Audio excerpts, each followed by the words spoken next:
Hi Arkanstol fans, my name is Brent Womack. Just went up to Arkanstol this last weekend and competed. Just wanted to introduce myself a little bit since I'm a newcomer there. Tell you a little bit about my aircraft and how I prepared for Arkanstol. So anyway, yeah, the race was fantastic. I can't say enough about the people that put it on and the organization. The pilots, boy, I feel honored to have a chance to race with some great pilots. Some of them I know from Stall Drag, and others I didn't, but they all met the qualifications and they proved it this weekend. Saw some fantastic flying.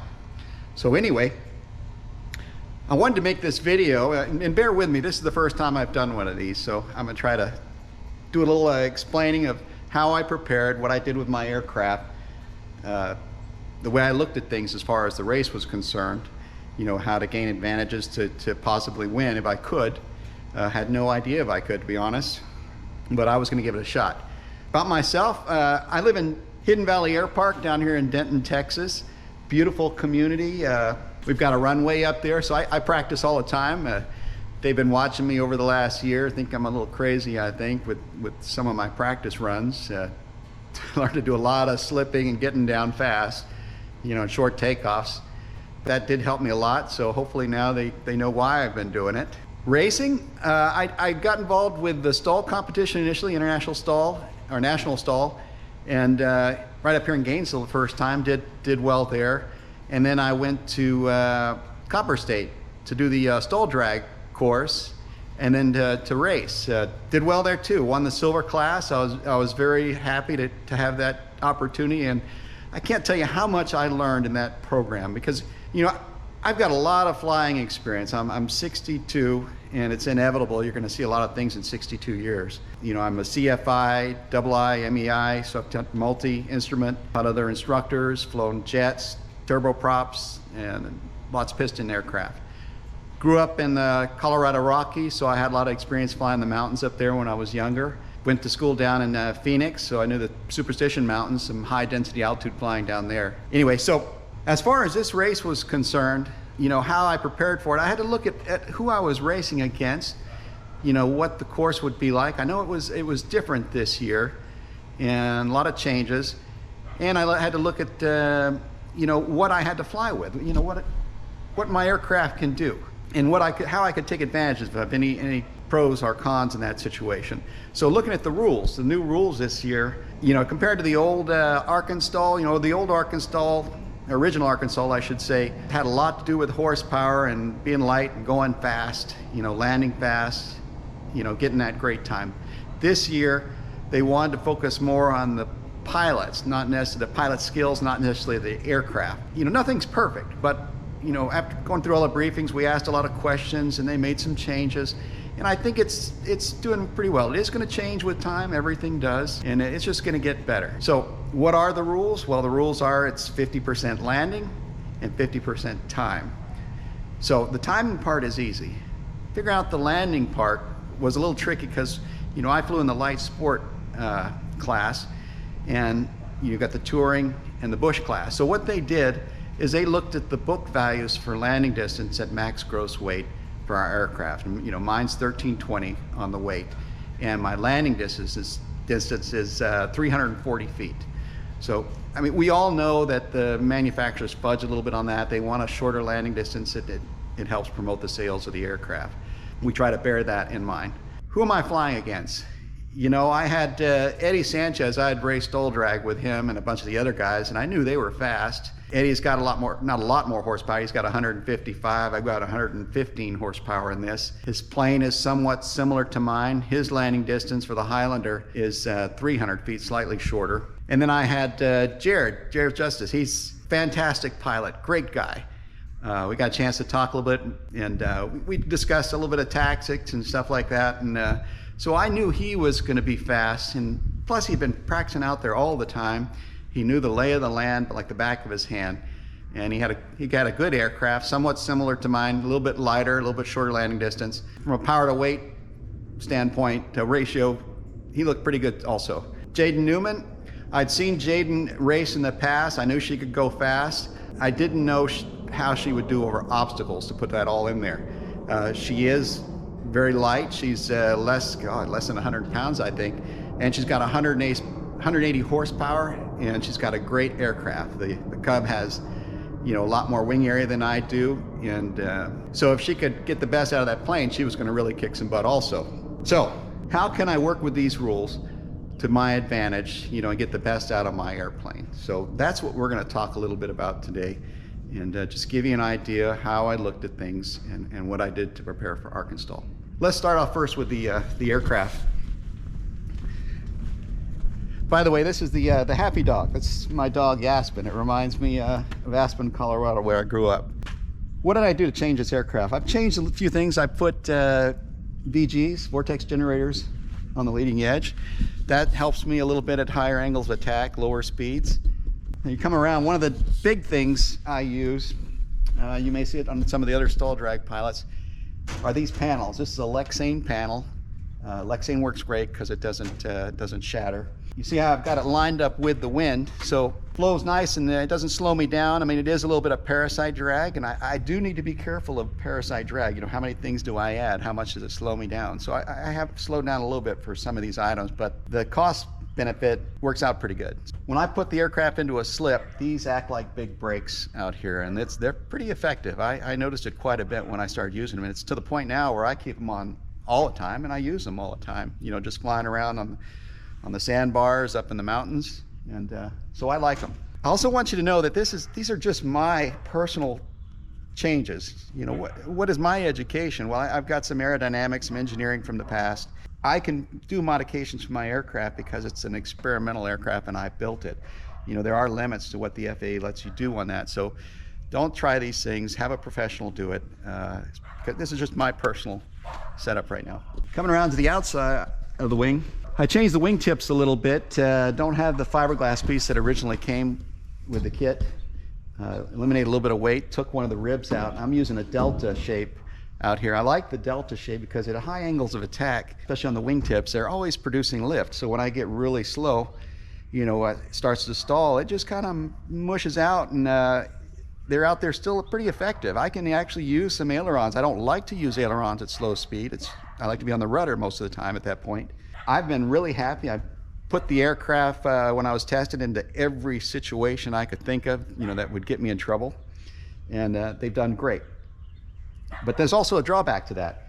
An airplane doesn't show any bad tendency, you start to get a little complacent. You start to do things maybe you shouldn't do. So I have to watch myself on that. I have to say, no, don't do that. Yeah, your plane flies great, but you never know. On the wing tips, I've got a little bit of a plate out here just for drag, kind of a winglet. And then one of the things I added about 3 weeks ago was the plate on the end of the ailerons. And I tried a lot of different things to get my ailerons to be a little more effective, especially at slow speeds. And this actually has worked really well for me. It makes the aileron response a little more crisper. I noticed it at slow speeds also. So, small change. Drag, wow, what can I say about drag? Drag is great in my situation. Why is it great? Because I'm at a disadvantage when I go out there with my plane as far as horsepower in most cases. A lot of the guys have a lot more horsepower than I do. So horsepower is great. You can go fast with horsepower. You can do all kinds of things with horsepower. And I'd love more horsepower, but right now I have my limits on what I'm going to be spending. How could I utilize what I have to make it work for me? Well, horsepower, you can go real fast, but at the same time, you've got to slow all your mass down. So it kind of offsets. So where I look at it, I have less horsepower, but can I stay on my horsepower longer, power on longer? In stall drag, I learned real quick, this guy next to me is flying with more horsepower, but as we're neck and neck, side by side, and he's pulling ahead, I listen and watch when he pulls his power in his lane over there. As soon as he pulls that power, I'm gonna try to keep my power on a little bit longer, and I'm gonna try to slow down faster. So that's where I use drag with this aircraft. And when I say drag, we talked about the plate up under the wing up there, that's drag when I need it. Flaps on this plane, great design, so I can really work with the flaps. I've actually got them adjusted so they drop down pretty far. I'm gonna show you real quick. Here, watch your head. So that's in a fully extended position. If you come around, you can see they're pretty steep, and I'll tell you, You know, they work great for drag, but you have to be really careful when you're right at that last point for landing and you're trying to lose all your energy, because you're not producing any lift with these flaps at that point. They're drag, and then you're gonna drop fast. Matter of fact, my first day up at Reno practicing, I had them even steeper than this. And on one of the landings, it caught me by surprise a little bit, and I hit hard, bent my left gear just a little bit. So I learned a lot about that. This item, I did an extension on here. It produces a little lift, extra lift at certain angles with the flaps, but it's really more of a drag setup. So you can see when it's down, it's adding some nice effective braking in here for me. As far as the back of the aircraft, not a lot of change back there. I do have vortex generators I put underneath the horizontal stabilizer. Helps my elevator a little more effective, especially when I start getting slow, high angles of attack. You know, I'm not dropping my nose out. Spring landing gear, that's helped me a lot. I can adjust it depending on the weight. It keeps my tail down instead of, it dampens it so it doesn't bounce up on me on the landings. I use vortex generators on the left side of the rudder and trying to reduce only the left side, trying to reduce a little bit of parasite drag. But when I slip, I like to slip on my left side because you saw my big clear doors. I have great visibility and I can see everything right there in front of me. And the plane likes to slip better, it seems, on the left side. Next thing, tires. Now learn with the bigger tires raise your front end a little higher. So what it does is it increases your deck angle, but it also increases the angle of attack of your wing. So on a short field takeoff, I've already got a high angle of attack when I want to pitch up, and it gives me that lift right away to climb out.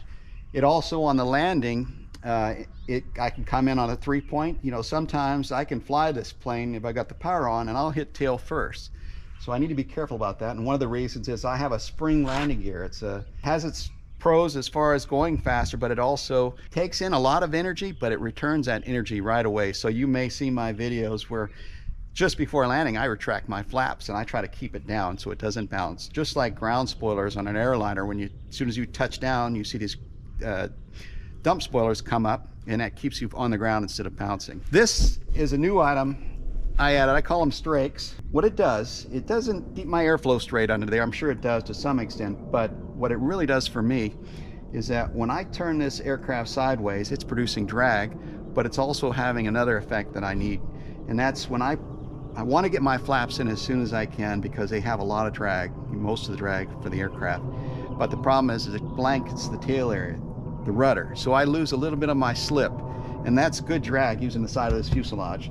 So what this does, since it's in front of the forward rotational point of the aircraft, it actually keeps me cocked in to the slip a little bit longer. And I wasn't sure about them at first, but then I started noticing more and more at the slower speeds. It was helping me quite a bit. So I've left them on. I've got them dialed in where I want it, and I'm going to keep them. Propellers are always a big factor. The 3-blade does great. 2-blade pulls a little better, but not at high speed.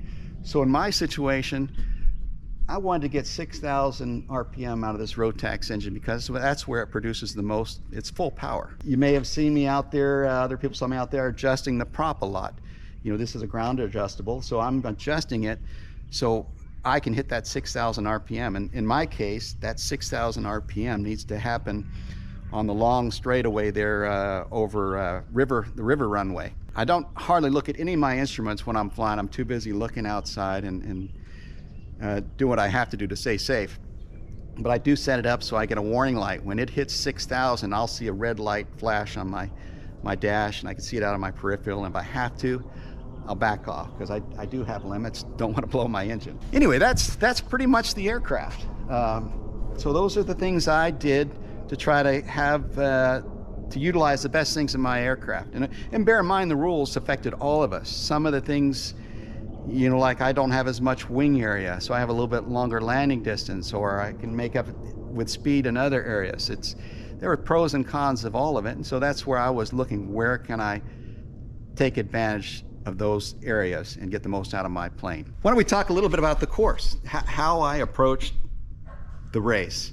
First of all, there are some great pilots there. They're great pilots. In confidence, you know, I felt myself a few times, you know, that confidence wasn't there. I'd see people or watch them on the course, and I had to keep pushing myself and just saying, hey, Brent, don't think too hard. Just go out and do what you know how to do. And what's my background in racing? Well, I'm 62, you know. So I did a lot as a kid. I was a downhiller in Aspen, raced national, international as a downhiller. So I know what speed is about. I know what energy management is about. Raced motorcycles, so I knew how motors worked and how to get the most out of your bike. Even raced horses, cross-country racing, eventing, you know, over jumps on a course. So I had all these things to draw back on, and every aspect of racing always compares to a lot of other areas. Almost the same way of looking at things. So when I got out onto the course, the first time I couldn't believe how much it compared to downhill skiing at a downhill course. You know, we're hitting almost the same speeds in the air as we were on a downhill course. So I started looking at energy management and how does that work with an aircraft? Well, first of all, any kind of control movement produces induced drag. So I'm looking for smooth control movement. I don't want too much bank because that slows me down, more induced drag. Same with a ski and a downhill. You don't want to put too much edge because it slows you down. You want them flat, you want them running. You want to look for downhill sections where you can gain speed or even lose speed if you have to. As far as like riding horses on an eventing course, you know, you have to look at the jumps in the course. The horse has never seen the jumps beforehand, so he's not sure. So you have to know when to push your horse, when not to, and that's the same with an aircraft. Or what is safe and not safe. And you have to realize too, you're competing and you're a competitive personality. That can get you in trouble. So safety and being competitive go hand in hand, and that's where experience comes in, when you know when to back off. And I made some mistakes. I'm sure most probably they can show one of the videos on one of my mistakes. So those are all factors in the race. In the course, coming down the first run down to Traveler, I had a chance to watch a lot of people because I was on the back row. Nobody knew me, and I don't think there's a single picture of me anywhere in the event, and that's funny. The locals here were like, Brent, we never saw anything. Did you really go to Arkanstol? And well, anyway, yes, I did. That first turn, you know, where to pull the power off. You know, how are people handling it? I saw mistakes. I saw some good moves in there too, and I just added up. I knew I had to watch my wingtips on the ground because you can't really see except out your periphery as you make that first turn. And you know, some of the people were getting really close, and we wanted to make sure that they can, you know, you have at least 10 feet there off the ground. So coming around that first time, it was going nice, full slip all the way in. I crossed the end of the runway, and I noticed that little hump at the end of that runway at Traveler. When I say the end, the beginning of it. And the grass had been getting real dry from where I landing on it. So I thought earlier, I'm gonna let a little air out of my tires. I'm gonna kind of get them flatter on the bottom. And when I cross that area and I put my gear on the ground, I'm gonna lock them up. I'm gonna lock my brakes up. And that's exactly what I did. And the plane slid just like I was on snow. And as I started getting to the point where I felt comfortable, I let it turn sideways and let it slide sideways, and I threw in the power. Just like an airboat, the back end kicked around, and I was already in there and out of there. So I'm going down that runway, taking off real short, and I didn't use much runway. That was a big advantage. Other people were going pretty far down. I didn't want to use my flaps because that's induced drag. As soon as you put a little bit in, you put them in, then you were tracking, but you can feel it. You feel that little drag for a second. So what I was going to do is I'm going to use that hump at the end of that Traveler and use it as a jump point, kind of like a point on an aircraft carrier on some of the European aircraft carriers. And bear in mind, I have a spring gear, so power energy in is energy out right away.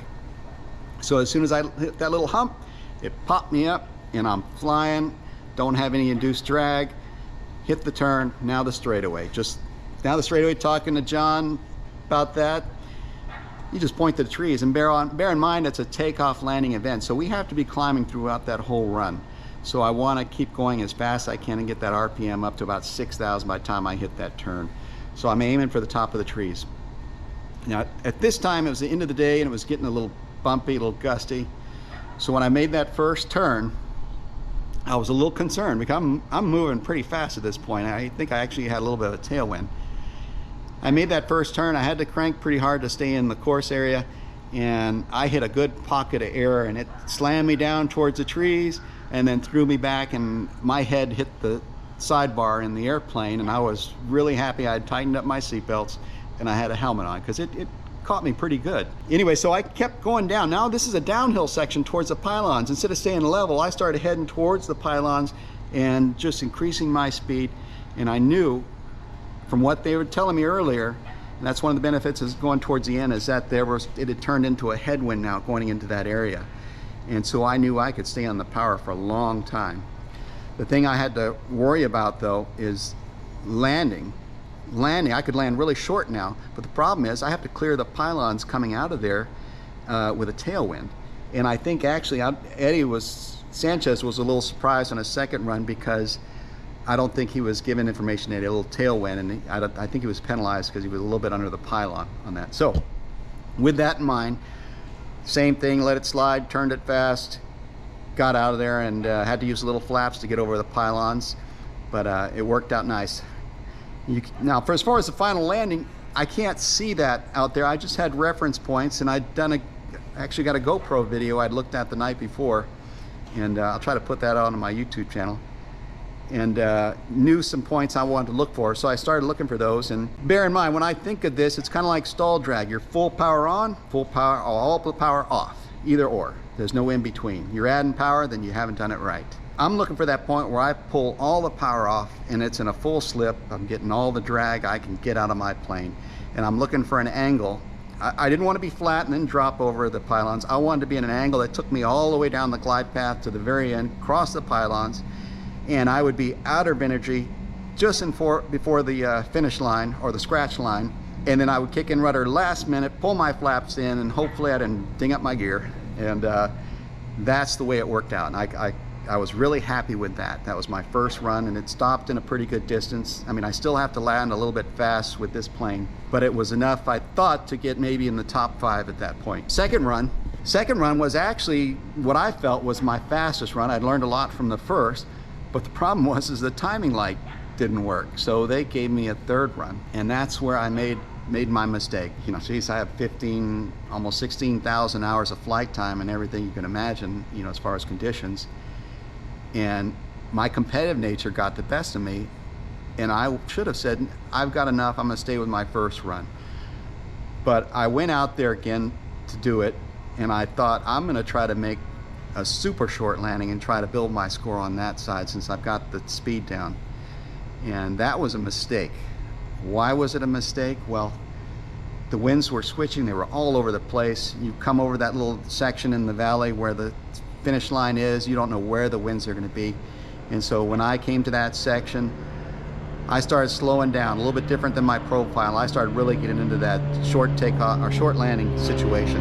As I crossed the pylon, I got hit with a pretty good gust, and it just sent me skyrocketing upwards. But well, just like in the airlines, when we hit wind shear sometimes, we even train for it in the sim, you're going to see an increase in airspeed and you're going to see lift performance go through the roof. The problem is you're going to want to pull the power back, but if you do, you're going to be on the back side of that wind shear in a few seconds, and you're not going to have energy left, and you're going to try to spool up those engines again, and that's where you get in trouble. And we've learned that from past accidents, and that's why we trained for it. I saw that. I remember thinking that right in my mind when that happened, and I thought I'm going to try to save it, and as soon as I realized, no, this is going to have to be a go around, but I was already out of energy and I was falling. I just thought, I'm going to break my gear. Yeah, this is not going to look pretty. And thank goodness, though, the power caught on. I didn't change my flap setting at the moment. It caught on. I skipped out by a couple of feet off the ground and came back around and landed. Well, after I landed, I ran over in the pits, and Levi was starting up. And I ran to Levi and I said, Levi, I just got my butt kicked on final. You know, the winds are changing out there. And he said, thanks, man, I'm going to pay attention to that. And, you know, Levi's got a storage, big wing area, slow landing speed, but that can be tough in those situations. And thank goodness he controlled it and managed to hang on. He got hit with a good wind blast from the side, picked up his wing, you know, ground lift in, but he kept the plane together, and kudos to that. I can't tell you how great that is. That's how I prepared for Arkanstol. I'm sorry. Well, I don't know, I'm sorry. The first time up there, nobody knew me, and I kind of felt a little bit like I'm a little bit of a downer since the favorites didn't win. But you know, I worked hard for this too, and this is a big score for my generation, the older generation. And I just want the younger generation to know we're not going to just give it up. We're going to work hard for this also, and you know, everybody's got to do their homework. And I've already got plans for next year on new ideas. You know, maybe I gave a little bit of my secrets away. I'm sure all the pilots have their own ideas and techniques, but that's what makes this sport so much fun. You know, they may even change the rules for next year, and that's fun too because it's a new challenge. And I love learning. I make a lot of mistakes, but thank goodness I'm still alive. But I learn from my mistakes and try to apply them. I love teaching other people about flying. So Arkanstol's great. It brings it all together. All the stall programs are great. You know, stall drag, you know, like they say, make good pilots better, and that's true. Arkanstol brings it all in. You know, it focuses more on the pilots instead of their airplanes. So I think we're all off to a good start. Now I'm looking forward to next year, and thanks for going through this with me. And when you see me out there at Arkanstol next year, come up, ask any question you want, and I'll try to answer it. Happy flying.